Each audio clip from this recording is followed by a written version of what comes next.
சபரிமலை ஐயப்பன் பகுதி 2 தொடர்ச்சி. சர்வலோகங்களை தன்னுள் கொண்டுள்ள சிவபெருமானே தன்னை கண்டு மறைந்து செல்வதை மிகுந்த கர்வமாக எண்ணினான் பஸ்மாசுரன். எப்போது ஒருவருக்கு கர்வம், ஆணவம் போன்றவை நாம் யார் என்பதை மறக்க வைக்கின்றதோ அக்கணத்திலிருந்தே அவரின் அழிவானது தொடங்கிவிட்டதை நாம் அறிய இயலும். பஸ்மாசுரன் கொண்ட கர்வமே அவன் மனதில் மிகுந்த மகிழ்ச்சியை உருவாக்கினாலும் அதுவே அவன் அழிவிற்கு வழிவகுக்க காரணமானது. பஸ்மாசுரன் தனது வரத்தினை சிவபெருமானின் மீது பிரயோகிக்க சிவபெருமான் இருக்கும் இடத்தை தேடி செல்ல தொடங்கினான். சிவபெருமான் தன் பக்தர்களின் மீது கொண்ட அன்பால் அவர்கள் வேண்டிய வரத்தினை அளித்து பின் அளித்த வரத்தினால் பலவிதமான இன்னல்களுக்கு ஆளாகி தனது பக்தர்களை விடுத்து மறைந்து செல்லும் சூழல் உண்டாயிற்று. இந்த சூழலில் இருந்து காக்க சிவபெருமான் திருமாலை எண்ணினார்.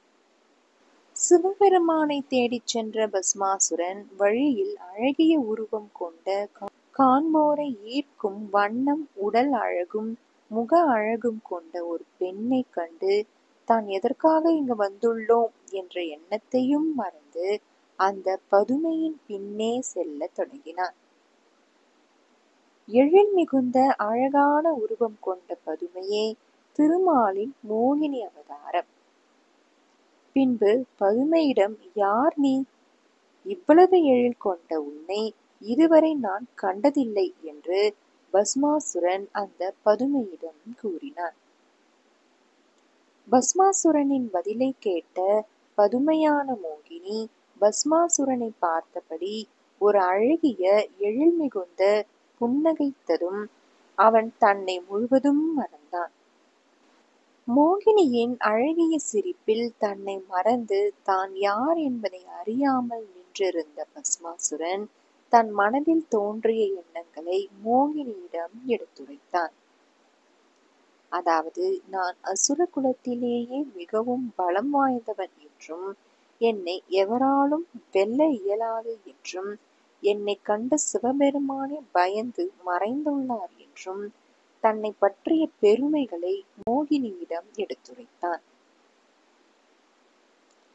பின்பு மோகினியே, உன் அழகானது என்னிடம் இருக்கும் சக்தியை காட்டிலும் பலம் கொண்டதாக உள்ளது என்றும் நீ என்னை மணந்து கொள்வாயா என்றும் அசுரனான பஸ்மாசுரன் மோகினியிடம் கேட்டான். ஆனால் மோகினியோ தன்னை திருமணம் செய்து கொள்ள போகின்றவர் தன்னுடன் நடன போட்டியில் ஈடுபட்டு தன்னை வென்றவனாக இருக்கும் பட்சத்தில் நான் அவனை திருமணம் செய்து கொள்வேன் என்று கூறினாள். அசுரனான பஸ்மாசுரன், அதற்கென்ன, நானும் நடனக்கலையில் வல்லவன், உன்னுடன் போட்டியிட்டு உன்னை வென்று உன்னை மனம் செய்து கொள்கிறேன் பார் என்று நடன போட்டிக்கு தன்னை தயார்படுத்தி கொண்டான். பின்பு மோகினி நடனமாட அவளுடன் இணைந்து பஸ்மாசுரனும் நடனமாடத் தொடங்கினான்.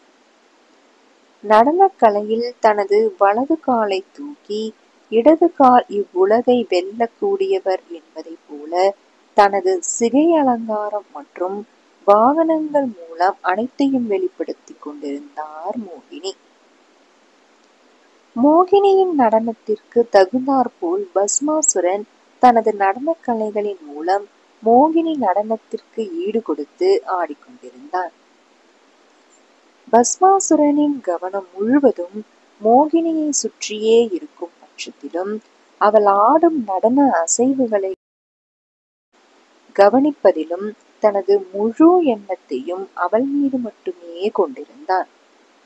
இன்னொரு நிலையில் மோகினி தனது வலது காலை தூக்கி இடது காலால் பின்னோக்கி மடக்கி அபிலாசைகளை காட்டி தனது கரங்களால் பலவித அபிநய முத்திரைகளை வெளிக்கொணர்ந்து அவனது கவனத்தை முழுவதும் தன் மீது இருக்கும்படி செய்து கொண்டிருந்தாள். பஸ்மாசுரன் நிகழ்வது யாதென அறியாமல் மோகினிக்கு சமமாக நடனமாடி அவளை மகிழ்வித்துக் கொண்டிருந்தான். நடனக் கலையின் ஒரு இடத்தில் தனது இரு கரங்களை தூக்கி மார்பிற்கு இணையாக வைத்து தனது நடன அசைவுகளால் தனது கரங்களை சிரத்தின் மீது வைத்து நடனமாடினாள் மோகினி. மோகினியை பின்தொடர்ந்து நடனமாடிக் கொண்டிருந்த பஸ்மாசுரன் அவர்களை பின்தொடர்ந்து நடனமாடும் நிலையில் தான் பெற்ற வரம் பற்றிய எண்ணம் அவன் நினைவிற்கு எட்டாமல் நடன நிலையில் தன்னை முழுவதும் மறந்து அபிநய கலையால் தனது கரங்களை கொண்டு தனது சிரத்தின் மீது வைத்த அடுத்த கணமே அவன் பெற்ற வரத்தால் முழுவதும் எரிந்து சாம்பலாகி தனது அழிவை தேடிக்கொண்டான். இதன் தொடர்ச்சி அடுத்த பதிவில். நன்றி.